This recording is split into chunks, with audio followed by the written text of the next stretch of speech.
Hello, Katden lovers and Katden followers, abay Alden Richards.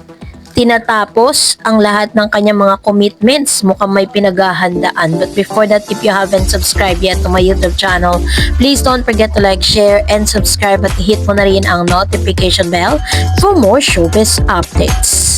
Bago tayo of course magpatuloy sa ating updates for today's video, nais ko pong pasalamatan kayo for always watching and trusting this channel. Thank you so much sa inyong palagiang panonood at pagsubaybay. Isa sa mga talagang pinagkakaabalahan ngayon ni Mr. Alden Richards ang tinatawag na Lights Camera Run na ito po ay magaganap this coming May. May pala to, May 11, 2025.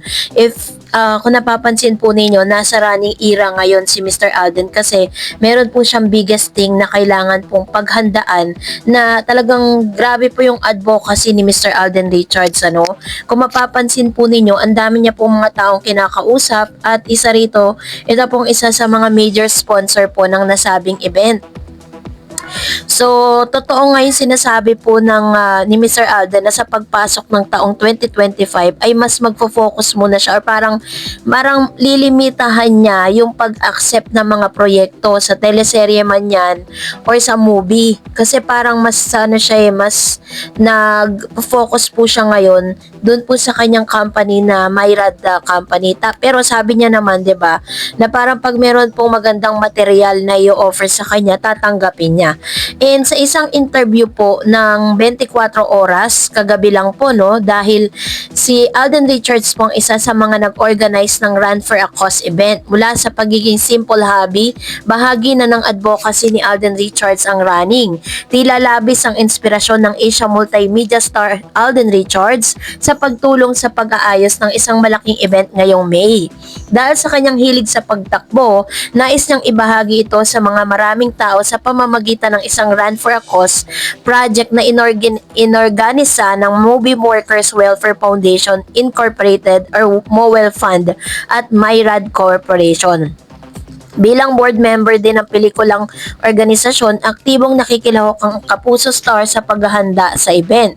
We are calling it Lights Camera Run, takbo para sa pelikula. Ito po yung kanyang interview, panoorin natin. We're calling it Lights Camera Run, takbo para sa pelikulang Pilipino. So all the proceeds of the fund run will go directly to MOWEL Fund. It's some health-oriented activity. Sabi niya dito, we are calling on the Lights Camera Run, takbo para sa pelikulang Pilipino. So all the proceeds of the fund run will go directly to MOWEL Fund, pahayag ni Alden. Kasama rin sa proyekto iba pang mga kilalang personalidad, kabilang ang veteranang aktres na si Boots Ansaroa. It's a health-oriented activity. Bukod pa doon sa pagiging health-oriented nito, ito po inaasahan namin na magpo-poster ng camaraderie, goodwill at pagsasama between yung members po ng industriya at yung non-members po na merong puso para sa pelikulang Pilipino. Maraming celebrity ang imbitado sa fun run, kabilang na ang running buddies ni Alden na sina Barbie Fortesa at Christopher Martin. Excited din ang Sparkle host na si Martin Javier na suportahan ang pelikulang Pilipino habang nag-i-enjoy sa pagtakbo. So ito po yung isa sa mga magandang ginagawa ngayon ni Mr. Alden. Pero napansin ng mga netizen na tila baga parang inaagad ni Alden ang lahat. Parang talagang tinatapos niya lahat ng kanyang schedule. Isa nga sa mga usap-usapan ngayon sa mga Katden GCs, Katden na Facebook page, na parang tila pinaghahandaan ni Alden Richards at talagang parang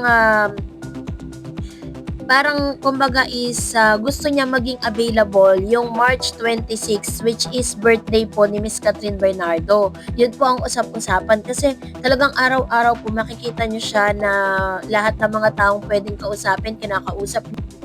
Parang lahat ng pwede niyang parang madan this week talagang ginagawa niya to make sure na talagang magiging mas available siya by next week. Kasi, 'di ba, alam niyo naman po that March 26 is the official birthday of Miss Catherine Bernardo at ginaganap niya yan parang long week ano yan celebration, 'di ba? If you remember, ay meron po siyang parang natagpuan natin si Mr. Alden Richards last year na isa siya sa mga guests ni Miss Catherine doon po sa kanyang birthday, 'di ba? At dito po talagang makikita natin na ginawa niyang special yung birthday ni Miss Catherine dahil sobrang dami pong natuwa. And kung gagawin talaga nila to, binabasag nila ang mga issue na pang promo lang talaga yung kanilang tambalan. 'Di ba? Kasi ginawa nila to bago po lumabas yung kanilang movie. And I believe na Alden Richards will do something para maging special muli ang birthday ni Miss Catherine. And for that, narito naman ang ilan sa mga komento at reaction po ninyo patungkol naman sa ating latest updates. Magbasa tayo. Unahin natin po si Miss Elizabeth Beltran. Katniel pa rin yan forever. And sabi ni Miss Mags, stop na, sabi niya. Stop nyo na daw. Stop na sa panliligaw si Alden kay Kat. Inamin na ni Alden na nag-uusap na sila ng mas mabuting manatiling friends sila para may forever. Ang pinagbabasihan si Miss Mags Gonzales dito, yung isang quote card na kung saan sinasabing si Alden Richards daw ang nagsabi nun. Pero ang totoo, hindi naman totoo. Yung way lang kung paano sinabi, halata mong hindi si Alden. Sabi ni Miss Geraldine Fabian, Ma'am Dareds, may ibinalita ulit si OG Diaz na pumunta daw si Catherine sa Lucena noong Valentine's Day. Naku, nang gigigil talaga ako kay OG, pero wala namang resibo. Tapos pinuntahan daw sa taping ng PGT si Kat. Oh my G, totoo ba to? Kung talagang si Catherine Bernardo pa talaga pumupunta ng Lucena para kay Mayor Alcala, aba special siya.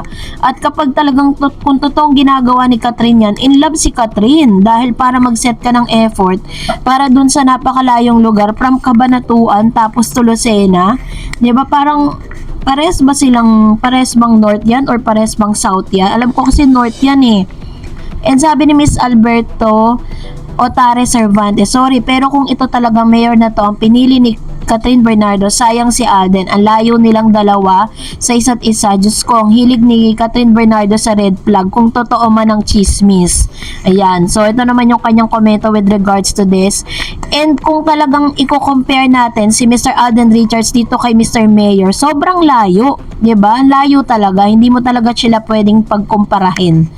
And sabi ni Flowerson, bakit kasi kasali si Daniel sa Katniel? Hiwalay na sila. Ang Katniel matagal na palaging kasali ang pangalan ni Daniel. Iwas doon ang daming babae ma-partner ni Daniel. Tapos na ang Katniel. Move on na. Ibahin na. Nakasawa na ang Katniel. Ayan. So ito naman yung sabi ni Miss Flowerson. Actually po, ngayon po parang hindi na masyadong pinag-uusapan ang tambalan ni Catherine at ni Daniel Padilla. Talagang binura na po sa sistema ng showbiz yung patungkol sa dalawang ito. And sabi ni Miss Maria Teresita, honesty is not worth of Kat. Mayor versus a lady billionaire, Kat will be used. Period. So ganito po katindi yung kanyang kanyang pagbubunyag, no? Parang sasabihin niya nagagamitin lang si Miss Catherine. And Miss Blue Heaven, di niyo po ba napapanood sa PBB na sinabi ni AC Bonifacio na nakakasama niya si Alden at Kat mag-gym? Sinabi pa nga ni RJ ang tawag nila kay Alden. So totoo po talaga, nagkikita po talaga sila in private. Happy na po ako doon. Ayun. So isa yan sa mga napag-usapan din sa SOCMED kasi parang recorded po yan na binanggit ni Miss AC Bonifacio ngayon na parang kasama nila magkasama si Alden at si Kat na nagji-gym. So which means totoo talaga na talagang nag-spend sila ng time together. Sabi ni Miss Raquel, yawa, mga botante pala yung tinutukoy na nililigawan. Alam mo, gimmick lang ni OG yung chismis na yan. Ang dami tuloy, naniniwala mga chismosang fans din. Ang daming paninira sa Kat din, lalo na kay Alden. Ang lupit na mga bad comments, hayaan mo Alden, hindi natutulog ang Diyos. Nakikita ni God ang mga mabuti mong ginagawa. #team panatag Kat din. Ayan, so ito naman yung kanyang komento. Kasi kung pag-aaralan niyo po yung video na inilabas ni Mr. Willie Revilla may patungkol dun sa nililigawan ni Mayor, ang tinutukoy niya doon yung mga botante ng Lucena, hindi po yung taong nililigawan ni Mayor. And katulad ng sinasabi ko po sa inyo, parang Mayor Alcala is too busy para po, di ba, ang daming nagagalit ng mga taga Lucena na bakit daw mas inuna pa ni Mayor na manligaw sa artista kaysa solusyonan yung problema ng Lucena. Yun ang sinasabi nila, lalo na sa TikTok. Sabi ni Mr. Rina, point of view, we have seen his vlog, nagbebenta ng goods niya. You could have discerned how he speak malayo kay Alden. Alden is smarter in all aspect of speaking and his body language. Ayan. Ito yung komento with regards to this. Kasi sometimes we cannot help but compare. 'Di ba? Parang hindi natin mapigilan na ikumpara, no? Dahil talagang sobrang hapit ng competition. Sabi ni Miss Wilma, "Wow, okay lang ba? Will Revilla, may nagpapabango ka sa taong bayan kasi kumakandidato ka. Okay ka lang? Huwag kang magpapansin sa mga tao. Sana nga may kalaban ako, panigurado di ka mananalo. May mga ayaw na sa clan mo.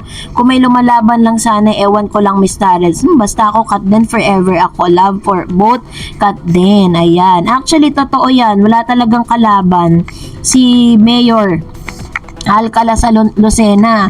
Kaya nga po talagang malakas ang loob niya kasi talagang alam niya siya pa rin ang pipiliin at mananalo. Sabi ni Miss Melina, OMG Kat will never replace Alden to this guy, and laking gwapo naman si Alden. Sabi ni Miss Gloria, kung si Alden Richards kandidato, taob kalaban, sobrang dami nagmamahal kay Alden Richards. Ayan. Ito naman yung kanyang komento with regards to this, which is very very true. Sabi nga po ng ilang mga residente ng Laguna na parang hinikayat nila si Alden Richards sa pumasok sa politics, na tumakbo bilang isang politiko. So pero hanggang ngayon, parang hindi pa rin siya, undecided pa rin siya for that. And that's it for today. For more videos and updates, please don't forget to like and subscribe. And please don't forget to follow my Facebook page, Dar Eds TV. God bless everyone!